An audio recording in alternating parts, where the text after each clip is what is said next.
Hoy vamos a ver para qué se utiliza la placa Makey Makey. La placa Makey Makey es un dispositivo como el que estamos viendo aquí, que lo que nos permite es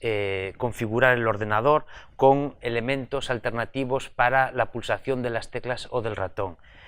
La placa Makey Makey se conecta al ordenador por una conexión USB y en el sistema operativo Windows no es preciso instalar ningún driver.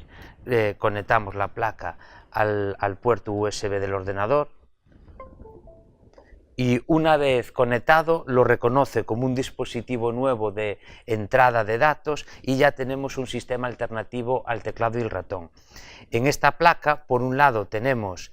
aquí unas conexiones que aquellos elementos que conectemos aquí, como vamos a ver en los ejemplos posteriores, nos permiten sustituir la pulsación de las teclas flecha arriba, flecha abajo, derecha, izquierda, la barra espaciadora o el clic de ratón por aquellos elementos que tengamos conectados. Para que todo esto funcione, además de esas conexiones, tenemos que conectar la tierra. Tenemos que, si nosotros somos los que vamos a accionar esos dispositivos, tenemos que estar conectados a la tierra. Para eso, lo que yo voy a utilizar es una pulsera de este estilo, una pulsera antiestática, en donde cuando yo me la ponga y la conecte al dispositivo, voy a hacer un circuito cerrado con los elementos que están conectados a la barra espaciadora o a la flecha arriba, flecha abajo de la placa, y entonces van a accionar distintos elementos del ordenador.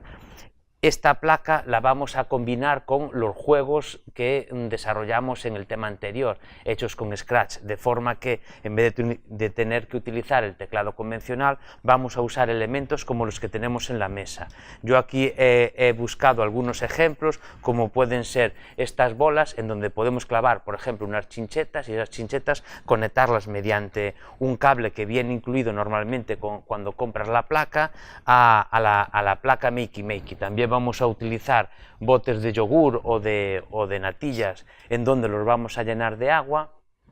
y al ser conductor nos va a servir como alternativa a la pulsación de teclas. Aquí puse algunos elementos más, como son bolas de goma, que podemos también utilizar conectándolas a la placa, o una simple caja de cartón en donde vamos con chinchetas de encuadernación, vamos a irlas clavando en el cartón y vamos a crear un mando artesanal para controlar un videojuego.